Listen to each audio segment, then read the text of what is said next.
नमस्कार, मैं ज्योतिषाचार्य मीनाक्षी सहलन। कबीरदास जी कह गए हैं, पानी कैरी नावरी, कागद कैरी नावरी, पानी कैरी गंग। कहे कबीर कैसे तिरूं, पंच कुसंगी संग।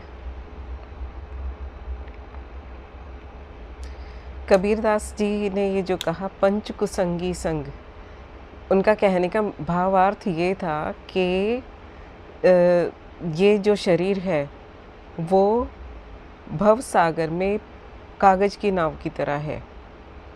जिस तरह कागज़ की नाव धीरे धीरे गलती रहती है, उसी तरह अगर हमारे शरीर में 5 कुसंगतें हैं हमारी, काम, क्रोध, मोह, लोभ, अहंकार, ये अगर हमारे शरीर में 5 कुसंगियाँ हैं तो हमारा शरीर भी जैसे कागज़ की नाव पानी में धीरे धीरे गल जाती है, तो हमारा शरीर धीरे धीरे गल जाएगा। तो गल जाएगा मतलब हमारी शरीर में बीमारियां शुरू हो जाएंगी, परिवार में कुछ ना कुछ ऐसी तकलीफ़ें आ जाएंगी। तो हम लोग तो बात कर रहे हैं अपना ज्योतिष के आधार पे। ज्योतिष के आधार पे अगर हम देखें, क्योंकि मेन पर्पस है किसी भी ग्रंथ का या किसी भी शास्त्र का कि इस मानव जीवन को इस भवसागर से पार कैसे लगाना है या कैसे इसको ठीक रखना है।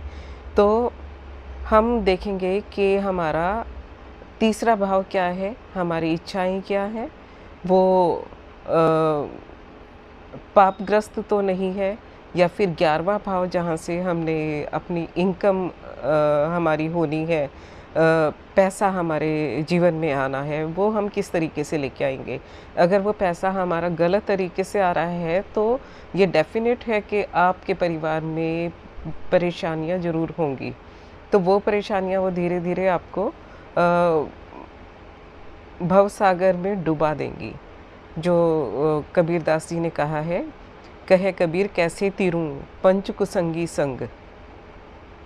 तो हमने इन कुसंगियों पे पार पाना है, उसके लिए हमने चतुर्मास की व्यवस्था जो हमारे आचार्यों ने की है, हमारे ऋषि मुनियों ने बहुत तपस्या की, बहुत चिंतन मनन करने के बाद इन ग्रंथों को लिखा है। और वो ग्रंथ हमारे बड़े बुजुर्गों ने धीरे धीरे हमारी परंपराओं में उनको ढाल के हमारे जीवन में उनको जीवन सार कर दिया कि किस मास में कौन सा व्रत आएगा, कौन सा उपवास आएगा, आप उसको किस तरीके से करें ताकि आपका जो शरीर चलाने वाला वात, पित्त और कफ है वो आपका ठीक रहे और आपका मानस ठीक रहे, जिसके आधार पे हमारी चेतनाएं काम करती हैं। हमारी 3 प्रकार की चेतना अवस्थाएं हैं, जागृत, स्वपन और सुषुप्त।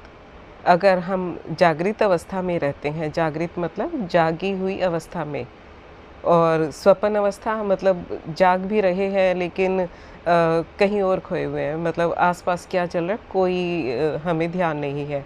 और सुषुप्त मतलब कि ठीक है, जब आएगा, जब ज़रूरत होगी, कहते हैं ना कि प्यास लगेगी तो कुआं खोद लेंगे, ऐसी अवस्थाएं भी होती हैं कुछ लोगों की।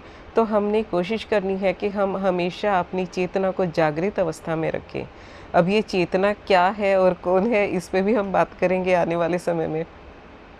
चेतना आपने कभी सुना होगा अपने ही घर में अपनी दादी से, अपनी मम्मी से कि बेटा अब तो चेत जा, अब तो ठोकर लग चुकी है, थोड़ा ध्यान से चलो, है ना। इस बारे में भी हम बात करेंगे। धन्यवाद।